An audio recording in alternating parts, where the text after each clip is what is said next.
नमस्कार दोस्तों, एक बार फिर से हमारा YouTube चैनल पढ़ना स्पोकन इंग्लिश क्लासेस में आप सभी का स्वागत है। दोस्तों, हमने पिछले दो वीडियो में प्रोनाउंस के बारे में पढ़ा। पहले वीडियो में हमने फर्स्ट पर्सन के बारे में पढ़ा, जिसमें हमने आई की जितने भी फॉर्म्स होते हैं और वी के जितने भी फॉर्म्स होते हैं उसके बारे में हमने पढ़ाई किया। उसके बारे में हमने जाना कि कहाँ कहाँ पर किसका यूज़ और कौन से फॉर्म का यूज़ किया जाता है। दूसरे वीडियो में मैंने सेकंड पर्सन के बारे में पढ़ाया, जिसमें यू और all of you, you people, you all, इसके जितने भी फॉर्म्स हैं उसके बारे में हमने पढ़ा और हमने उसको कहाँ कहाँ पर यूज़ करना है ये भी उस वीडियो के माध्यम से हमने जान लिया।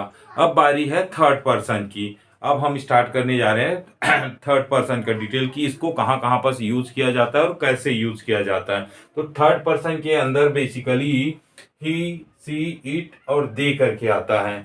तो ही, सी, इट जो है फर्स्ट थर्ड पर्सन सिंगुलर कहलाता है और दे उसका प्लूरल कहलाता है। तो हम यहाँ देखते हैं ही, सी और इट। तो ही जो है लड़कों के लिए यूज किया जाता है, सी को लड़कियों के लिए यूज किया जाता है। कभी भी किसी लड़के को वह, उसने, उसे, उसको, वो ऐसे पुकारा जाता है सब्जेक्ट के रूप में, कभी भी ऐसा आता है तो हमेशा हम लड़के के लिए ही का प्रयोग करते हैं। यदि उसका रिलेटिव प्रोनाउन आया, उसका या अपना, और उसके बाद कोई नाउन आ जाता है, जैसे उसका पुस्तक तो हिज बुक, तो इस प्रकार से उसका पेन तो हिज पेन, तो इस प्रकार से उसका उसकी के बाद कोई भी नाउन आ जाता है तो रिलेटिव प्रोनाउन के रूप में हीज का प्रयोग किया जाता है। और कभी भी ऑब्जेक्ट के रूप में उसे या उसको आ जाता है लड़के के लिए तो हमेशा ऑब्जेक्ट में हिम लगाया जाता है। वैसे इसका चौथा फॉर्म हिमसेल्फ, वह स्वयं या वो स्वयं बोला जाता है किसी लड़के को कभी भी, तो वहां पर हमेशा हिमसेल्फ का यूज किया जाता है। जैसा कि वह अपना होमवर्क स्वयं करेगा, he will do his homework himself, स्वयं, वह के लिए स्वयं आया। इसी प्रकार से उसका ये शब्द कभी भी जब क्या बोलते हैं लास्ट में आता है, उसके बाद कोई नाउन नहीं आता, तो ये वाले रिलेटिव प्रोनाउन का यूज करते हैं। वैसे दोनों में कोई अंतर नहीं है, आप इसका भी यूज करोगे तो भी एक ही बात है, इसका भी यूज करोगे तो भी एक ही बात है। वैसे ही हम देखते हैं लड़कियों के लिए, लड़कियों को कभी भी वह, उसने, उसे, उसको और वो बोला जाता है सब्जेक्ट के रूप में, तो हमेशा उनके लिए सी का यूज किया जाता है। वैसे जब उन्हें उनके लिए रिलेटिव प्रोनाउन यूज किया जाता है, उसके बाद कोई नाउन आता है, उसकी बुक, उसका घर, उसकी घर, तो इस प्रकार से कभी भी लड़कियों के लिए उसकी या अपनी शब्द आ जाता है तो वहां हम हर का प्रयोग करते हैं। जैसे उसकी बुक तो हर बुक, उसका गांव हर विलेज, तो इस प्रकार से लड़कियों के लिए उसकी या अपनी शब्द आ जाता है तो हर का प्रयोग किया जाता है। ऑब्जेक्ट में भी इसके हर ही आता है। कभी भी ऑब्जेक्ट में लड़कियों को उसे या उसको कहा जा रहा है तो हमेशा हम ऑब्जेक्ट में हर का प्रयोग करते हैं लड़कियों के लिए। वैसे इसका भी है हर सेल्फ, हर सेल्फ मतलब कि वह स्वयं, वो स्वयं लड़कियों के लिए। ठीक, मान लो कोई भी लड़की है, वो स्वयं कुछ भी करती है तो वह स्वयं जो शब्द आता है या वह खुद का जो शब्द आता है उसके लिए हर सेल्फ का यूज किया जाता है। जैसे बोल दिया जाता है कि सीमा अपना काम स्वयं करती है, तो Seema does her work herself, अपना काम के लिए हर वर्क बोला गया और उसके बाद स्वयं या खुद के लिए हर सेल्फ। तो आपको याद रखना है, कभी भी लड़कियों के लिए वह स्वयं या वो स्वयं आ जाता है तो हमेशा हर सेल्फ का यूज किया जाता है। लास्ट में है हर्ष, कभी भी रिलेटिव प्रोनाउन उसकी ऐसा शब्द आ जाए और उसके बाद कोई नाउन नहीं आए तो हमेशा हमें ये वाला प्रोनाउन का यूज करना है। जैसे यह गांव उसकी है, उसकी के बाद है आ गया, कोई प्रोनाउन नहीं आया, तो दिस विलेज इज हर्स। और मान लो यह उसकी गांव है, उसकी के बाद गांव आ जा रहा है तो ये वाला हर को लगाना है, दिस इज हर विलेज, हर के बाद विलेज आ रहा है। ठीक, तो आपको समझना है कभी भी उसकी या उसका शब्द बिना किसी नाउन के आ जाए तो हम ये लास्ट वाला रिलेटिव प्रोनाउन को यूज करते हैं। मैंने बताया ही था कि प्रोनाउन के रूप में मुख्य रूप से इसी को यूज किया जाता है, ये तो एडजेक्टिव के फॉर्म्स भी कहलाते हैं।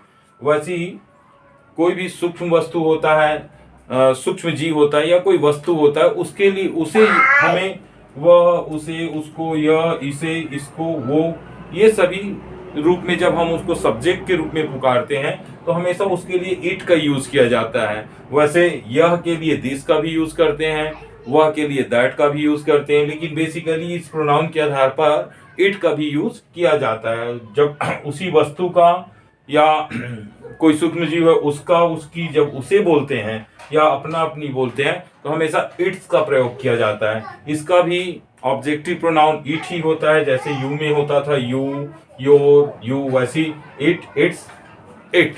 इसमें भी कभी भी कोई वस्तु के लिए उसे, इसे, उसको, इसको ऐसा शब्द यदि ऑब्जेक्ट के रूप में आ जाता है किसी भी वस्तु के लिए तो हमेशा ऑब्जेक्ट में इट लगाया जाता है। उसी प्रकार से वह स्वयं, यह स्वयं किसी भी व्यक्ति के बाद किसी वस्तु के बारे में जब बोला जाता है वह स्वयं या यह स्वयं करके उस वस्तु को, तो हमेशा इट्स सेल्फ का यूज किया जाता है।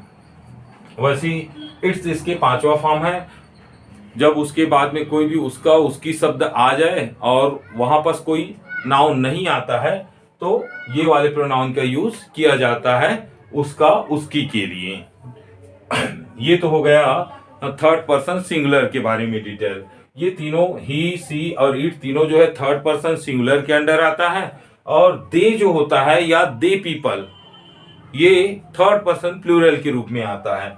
कभी भी यदि मान लो सब्जेक्ट के रूप में वे, उन्होंने, उन्हें, उनको, इन लोगों ने, उन लोगों ने, वो लोग, ये लोग ऐसा आ जाता है तो हमेशा हमें याद रखना है सब्जेक्ट के रूप में दे या दे पीपल का यूज करते हैं। कभी भी इन लोग, उन लोग, वो लोग, ये लोग आता है तो दे पीपल का यूज करते हैं, और सिर्फ वे, उन्होंने, उन्हें या उनको ऐसा आ जाता है तो वहां पर दे का प्रयोग किया जाता है। वैसे इसके भी रिलेटिव प्रोनाउन होते हैं देयर, THEIR, देयर। यह जगह थोड़ा कम पढ़ने के नाम से मैंने छोटा छोटा लिखने की कोशिश की है। राइटिंग तो उतना अच्छा नहीं बन पा रहा है, लेकिन समझाने की अच्छी कोशिश जरूर करूंगा आप सभी को। तो कभी भी रिलेटिव प्रोनाउन आ जाता है उनका, उनकी। देखो उसमें उसका, उसकी आया था, लेकिन इसमें उनका, उनकी आता है, अपना, अपनी। तो कभी भी रिलेटिव प्रोनाउन के रूप में उनका, उनकी आता है और उसके बाद कोई नाउन आता है, ठीक। उनका घर अच्छा है, देयर हाउस इज गुड, ठीक। तो इस प्रकार से उनका, उनकी कभी भी आ जाता है तो हमेशा हमें देयर का प्रयोग रिलेटिव प्रोनाउन के रूप में करना पड़ता है जब उसके बाद में कोई नाउन आता है। तो उसके बाद होता है ऑब्जेक्टिव प्रोनाउन में दैम होता है उसी का। जब कभी भी ऑब्जेक्ट के रूप में उन्हें या उनको आ जाता है तो हमेशा हमें, या उन्हें, उनको, उन लोगों को ऐसा भी आ गया तो हमें दैम का प्रयोग करना है ऑब्जेक्ट के रूप में। उसके बाद सेल्फ प्रोनाउन में होता है दैम सेल्व्स। ये देखो इसमें भी प्लूरल हुआ तो VES लग गया एफ के स्थान पर। तो कभी भी वे स्वयं या उन्होंने स्वयं आ गया तो हमेशा हमें दैम सेल्व्स का सेल्फ फॉर्म के रूप में यूज करना है। लास्ट में इसका भी होता है देयर में, देखो ये जुड़ गया देयर, जैसे हर में हर्ष जुड़ गया था वैसी देयर्स। कभी भी उनका, उनकी ऐसा शब्द लास्ट में आ जाता है और उसमें कोई नाउन नहीं होता तो हमेशा ये वाला प्रोनाउन का यूज करना है। यदि मान लो बोल दिया जाता है कि ये घर उनका है, दिस हाउस इज देयर्स, वहां पर हमें उनका के बाद में है आ जा रहा है, कोई नाउन प्रोनाउन नहीं आ रहा। हम बोलेंगे यह उनका घर है, उनका के बाद में घर आ रहा है तो यहाँ पर दिस इज देयर हाउस, इस प्रकार से बोलेंगे ये उनका घर है, ठीक। तो हमें समझना है कभी भी लास्ट में यदि उनका, उनकी आ गया उसके बाद कोई नाउन नहीं आता है तो ये वाले रिलेटिव प्रोनाउन का यूज किया जाता है। दैट्स ऑल अबाउट प्रोनाउंस दोस्तों। यह प्रोनाउंस हमें मतलब बहुत ज़्यादा ज़रूरत पड़ती है इस प्रोनाउंस की। कभी भी हम कोई सेंटेंस फ्रेम करते हैं या कोई कहानी लिखते हैं, कोई कहानी सुनाते हैं तो हमें इस प्रोनाउन के बारे में जानना बहुत ज़रूरी था। हम जब भी अब टेंस जब स्टार्ट करेंगे या अदर ग्रामर स्टार्ट करेंगे जिसमें सेंटेंसेस बनाएंगे उसमें इन सभी प्रोनाउंस की ज़रूरत पड़ेगी। इसलिए आप सभी को जो मैंने तीनों पार्ट्स प्रोनाउन के डाले हैं अपने यूट्यूब चैनल पे उसको अच्छे से देखना चाहिए, अच्छे से समझना चाहिए। समझ ना आए तो आप कमेंट्स में कुछ भी आप पूछ भी सकते हैं उसके बारे में, मैं बिल्कुल आपको बताऊंगा। और निश्चित रूप से यदि इसको जान लेते हैं अब इसके बारे में, अब इसके बाद हमें देखो सब्जेक्ट और ऑब्जेक्ट के लिए नाउन प्रोनाउन की बहुत ज़्यादा जरूरत पड़ती है। मैंने पार्ट आप सेंटेंस में बताया था कि उसके 4 हिस्से, सब्जेक्ट, हेल्पिंग वर्ब, वर्ब और ऑब्जेक्ट। तो सब्जेक्ट ऑब्जेक्ट में खासकर प्रोनाउंस और नाउन की जरूरत पड़ती है। अब हम कुछ वर्ब्स जो हमारे डेली रूटीन में यूज होते हैं उस वर्ब्स के बारे में पढ़ेंगे, कुछ प्रीपोजिशंस के बारे में पढ़ेंगे सेंटेंसेस को थोड़ा बड़ा बनाने के लिए, कुछ कंजक्शंस के बारे में पढ़ेंगे सेंटेंसेस को बड़ा करने के लिए। तो बिफोर टेंस हम ये सब चीज करने वाले हैं। दोस्तों हमारे वीडियो पर बने रहिए, रोज हमारे वीडियोस को देखिए, और यदि हमारा वीडियो अच्छा आपको लग जाता है, पसंद आता है, तो लाइक कीजिए हमारे चैनल को, हमारे वीडियो को लाइक कीजिए, हमारे चैनल को सब्सक्राइब कीजिए और दोस्तों में शेयर कीजिए, ताकि दोस्त लोग भी आपके सीख सके इंग्लिश, क्योंकि इंग्लिश सीखना बहुत सरल हो जाएगा। मैं पहले से ही बता रहा हूं कि आपको छत्तीसगढ़ी सेंटेंसेस का ट्रांसलेशन करके मैं बताऊंगा, क्योंकि हम दिन भर घर में छत्तीसगढ़ी ही बोलते हैं, तो हमारे मन से हिंदी भी उतना ज्यादा नहीं निकल पाता। कम से कम हम जो छत्तीसगढ़ी में जो सेंटेंस अपने डेली रूटीन में यूज करते हैं उसका ट्रांसलेशन हम आराम से इजीली कर सकते हैं। और उन्हीं जो वर्ब्स आते हैं उसमें जो कहने का मतलब है क्रिया आता है, उसी का सब का मैं आपको जो वर्ब है जो डेली रूटीन में यूज किया जाता है उन सभी को आपको एक एक करके लगभग 150-200 वर्ब मैं बता दूंगा, जो हम दिन भर में दिनचर्या में, क्योंकि आप भी आपकी भी जो दिनचर्या है, मेरा भी दिनचर्या है, आप जो काम करते हो लगभग वो सभी काम डेली रूटीन के अंदर मैं भी करता हूं। तो उन सभी कामों का, वर्ब का जितने भी फॉर्म्स होते हैं, 4 फॉर्म मैंने बताए थे, वर्ब का first form, second form, third form और आईएनजी फॉर्म, उन सभी वर्ब के चारों फॉर्म्स को मैं बता दूंगा। फिर उसके बाद हम सेंटेंसेस फ्रेम करना स्टार्ट करेंगे, टेंस पढ़ना स्टार्ट करेंगे। तो यदि वर्ब्स और ये प्रोनाउंस, कुछ प्रीपोजिशंस, कुछ कंजक्शंस यदि आपके माइंड में रहा तो आप इजीली आराम से अपने सारी सेंटेंसेस को ट्रांसलेट कर लेंगे, चाहे वो हिंदी का हो या छत्तीसगढ़ी का हो। आज के लिए इतना ही दोस्तों, धन्यवाद। यदि फिर से कह रहा हूं, यदि हमारा चैनल, हमारा वीडियो जो है पसंद आ रहा होगा तो हमारे चैनल को सब्सक्राइब कीजिए, दोस्तों को शेयर कीजिए। That's all for today.